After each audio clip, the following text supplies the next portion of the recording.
코로나19 백신과 관련해 터무니없는 가짜 뉴스가 유포되고 있는데요. 문재인 대통령이 국무회의를 주재하고 백신의 안전성에 대해 정부가 약속하고 책임진다고 말했습니다. 또 정부를 믿고 백신 접종에 참여해달라고 당부했습니다. 유진양 기자입니다.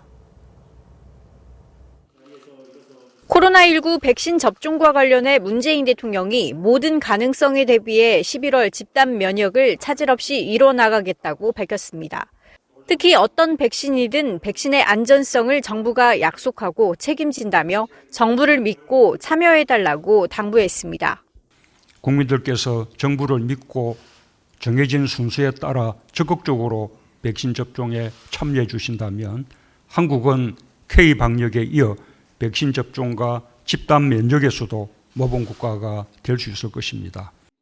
정치권과 언론에도 국민 불안을 부추기는 가짜 뉴스를 경계하면서 안정된 백신 접종을 위해 협조해달라고 당부했습니다.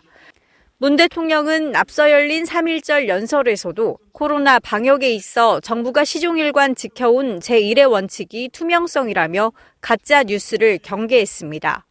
4차 재난지원금과 관련해선 어려운 국민들에게 하루빨리 지급될 수 있도록 국회에 신속한 논의를 당부했습니다. 이번 재난지원금은 4차례의 재난지원금 중 가장 큰 규모로 두텁고 폭넓게 피해 계층을 지원하면서 사각지대를 최소화하는 데 각별히 신경 썼다고 강조했습니다.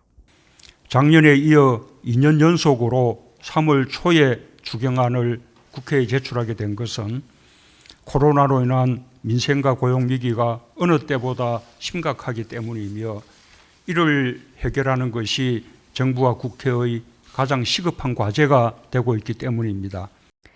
지난주 국회에서 통과된 4.3 특별법 개정안에 대한 평가도 내놨습니다.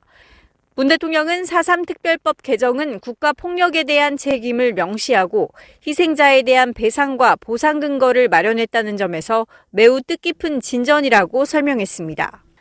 한편 청와대는 4차 재난지원금을 놓고 일부 정치권이 4월 재보선용이라고 비판하는 것에 선거용이 아니라고 반박했습니다.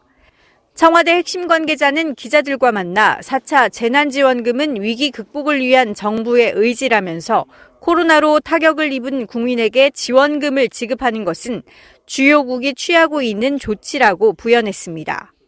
KTV 유진양입니다.